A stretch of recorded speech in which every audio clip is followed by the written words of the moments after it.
বন্ধুরা, আবার একটা নতুন রেসিপি নিয়ে তোমাদের মাঝে চলে এলাম।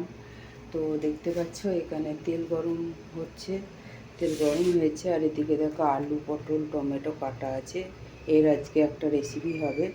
তো দেখো আমি এখন পটলটা ভেজে নেব। পটলটা দিয়ে দিয়েছি। তো সেটা দেখতে থাকো।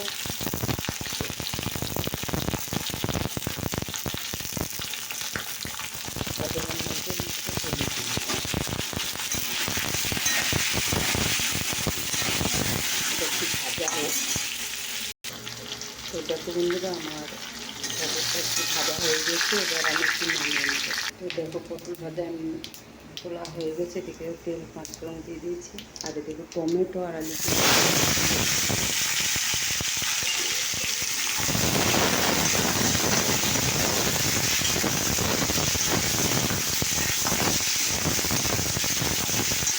সেটাকে নাড়া হয়েছে। এদিকে দেখো আদা রসুন ঘষা আছে, পেঁয়াজে সেটাকে দিয়ে দিলাম।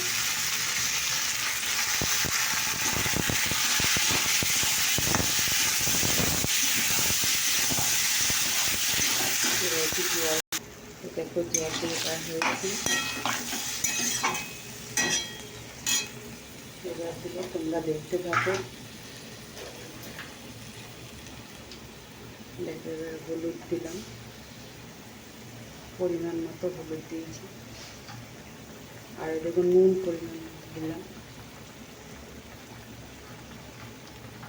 আর এক ফোঁটা জিরে গুঁড়ো দিয়ে দিলাম, আর লঙ্কা গুঁড়ো পরিমাণ মতো যে যেমন খাবে তার তেমন ঝাল।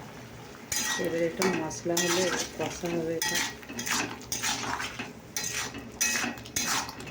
এটা এবার কষা হবে, এটা দেখতে থাকো।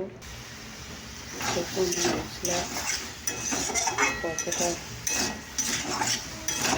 ড্রাই হয়ে এসে, তো দেখো বন্ধুরা এখন কষাটা হয়ে গেছে। দেখো এখন পটল আছে, পটলটা দিয়ে দিলাম।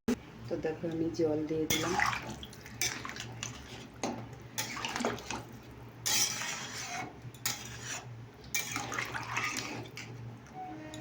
তো দেখো আমি ঢাকা দিয়ে দেবো, সেদ্ধ হোক।